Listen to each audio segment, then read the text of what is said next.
Assalamualaikum warahmatullahi wabarakatuh. Selamat pagi anak-anakku sekalian kelas 11 TKR.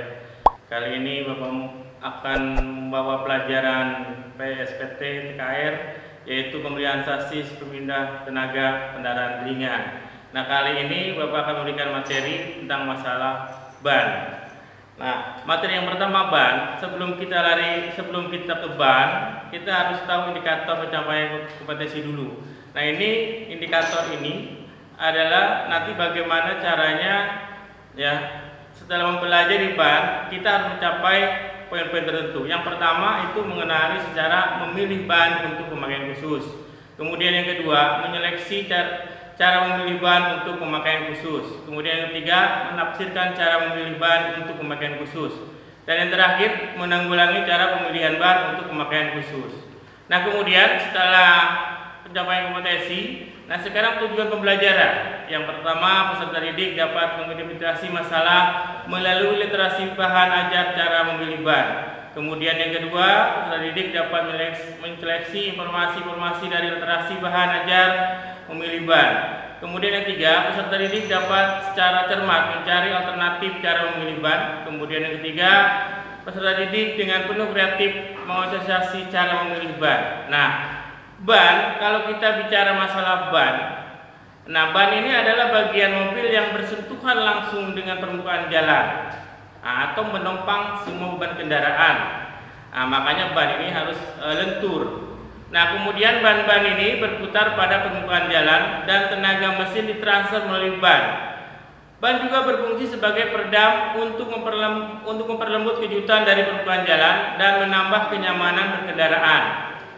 Nah, oleh sebab itu ban mempunyai fungsi sebagai berikut. Ada 3 fungsi ban pada sebuah kendaraan ringan. Yang pertama itu ban menopang seluruh berat kendaraan. Ya, ban menopang seluruh berat kendaraan. Nah, jadi fokus pada sebuah beban kendaraan itu adalah ditopang oleh sebuah ban.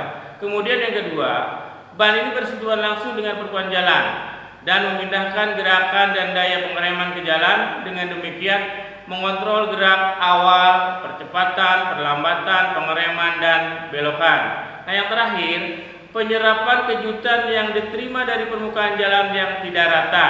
Ya, akhirnya artinya jalan yang tidak rata itu dapat diredam kejutannya oleh sebuah ban. Nah, ini konstruksi ban. Nah, gambar di bawah ini adalah ada 2 buah ban konstruksinya. Yang sebelah kiri ini adalah ban bias. Kemudian yang sebelah kanan ini adalah ban radial. Nah, bisa kalian lihat di sini perbedaannya dari konstruksi ban ini ya. Pada ban bias, nah ini terdapat perbedaan pada carcasnya.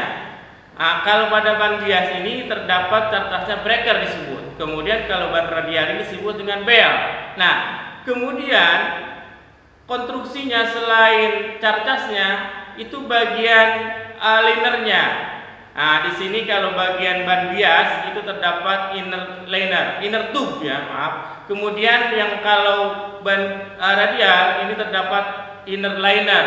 Nah, berarti kuat sekali. Yaitu perbedaan antara ban bias dengan ban radial, konstruksinya gambar seperti ini. Nah, kemudian tipe ban.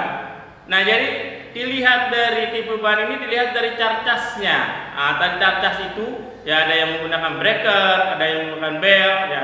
Nah, menurut carcas konstruksi ban ini dibedakan menjadi 2 golongan. Yang pertama itu adalah ban bias, kemudian yang kedua itu adalah ban radial. Nah, yang pertama ban bias. Carcas untuk ban bias ini disusun dari lapisan-lapisan benang yang membentuk sudut 30 sampai 40 derajat. Berarti susunannya itu adalah diagonal. Ya, susunan benangnya carcasnya ini terhadap garis tengah ban. Nah, kemudian susunan seperti ini untuk menopang beban pada arah memanjang dan arah melintang.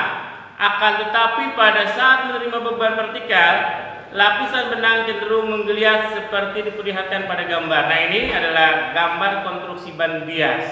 Nah, perbedaan tadi ban bias dengan ban radial, kamu lihat gambar di sini. Di sini ada breaker. Nah, breaker ini adalah bentuk bagian dari sebuah carcasnya. Ya, anyaman sebuah benangnya. Makanya di sini pada ban bias berbentuk diagonal. Nah, kemudian yang kedua adalah ban radial.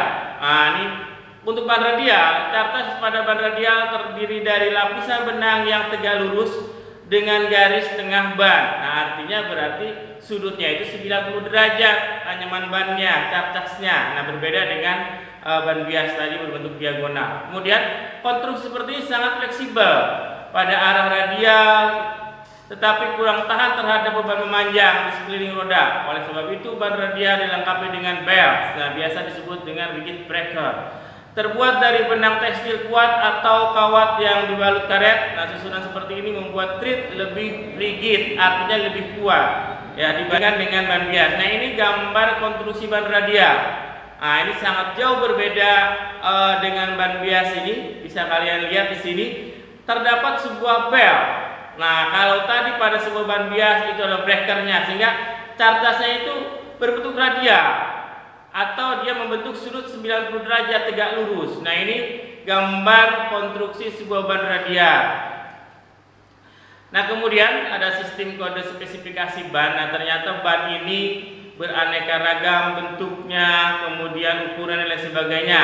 Pada sidewall, nah sidewall ini adalah bagian samping ban. Nah, itu disebut sidewall. Biasanya terdapat kode yang menunjukkan lebar ban, diameter dalam atau disebut diameter pelek, kemudian ply rating. Nah, untuk ban kecepatan tinggi terdapat kode tambahan, misalnya H, S, dan seterusnya. Nah, ini HS ini adalah kode kecepatan maksimum yang diizinkan. Pada ban radial terdapat huruf R biasanya, artinya radial. Nanti kita bisa lihat. Di antaranya ada pula yang mencantumkan aspek rasio atau perbedaan putaran atau kecepatan.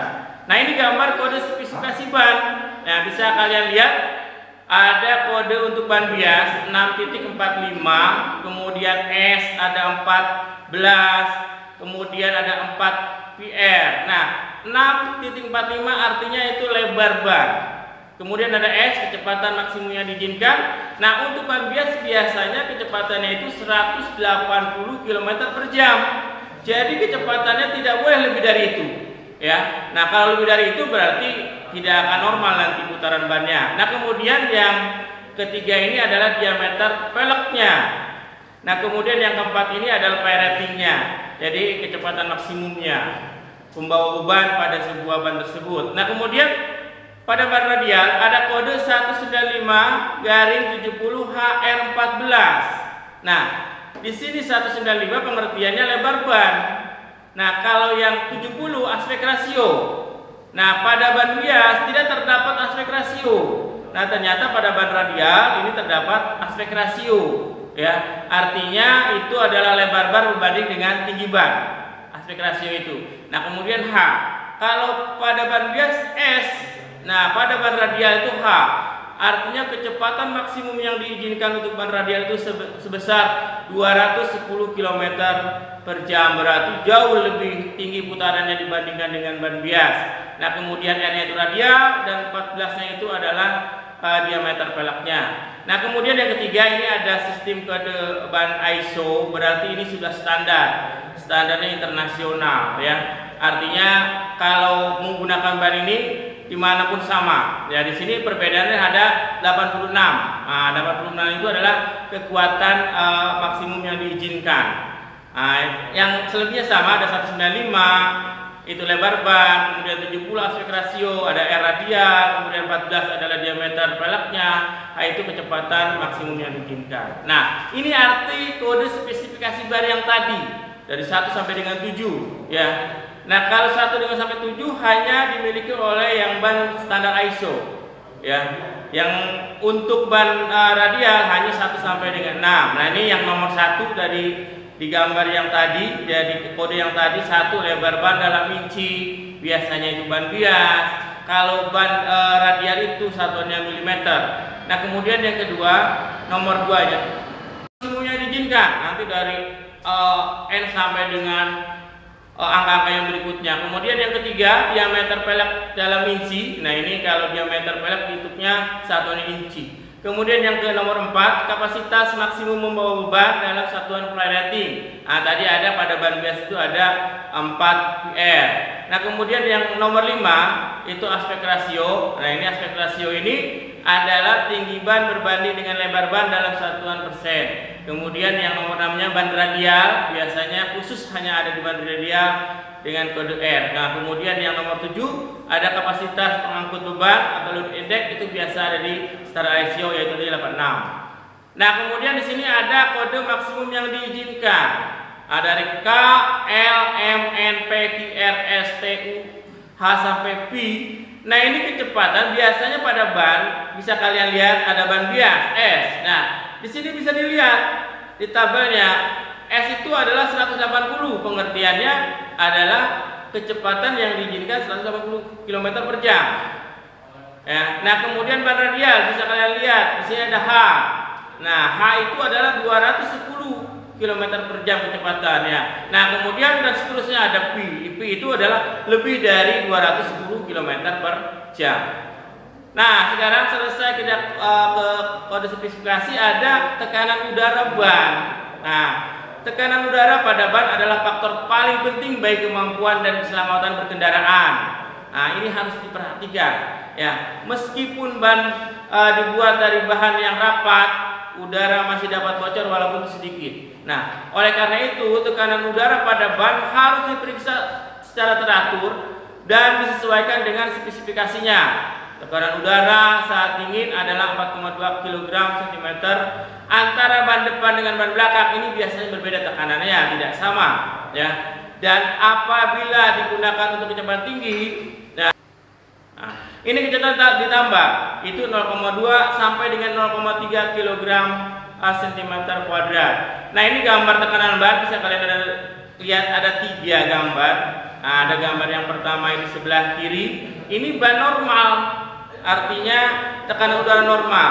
Bisa kalian lihat gambar yang paling bawah, berarti yang bagian menyentuh dengan permukaan jalan hanya bagian rata antara samping kiri, tengah dengan samping kanan tertutup oleh permukaan jalan. Gambar yang tengah ini menunjukkan sebuah ban itu kekurangan tekanan udara. Nah, sehingga bisa kalian lihat gambarnya di bagian tengah itu putih. Nah, berarti yang putih ini bagian ini tidak menyentuh permukaan jalan.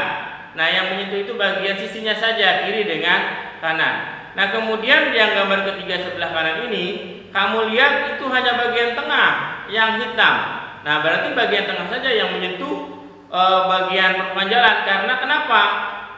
Gambar ini adalah menunjukkan tekanan ban yang berlebihan. Nah, makanya tekanan udara dalam ban itu harus sesuai dengan spesifikasinya. Nah, sekarang bagaimana ya penyebab akibat apabila satu tekanan udara pada ban yang berlebihan?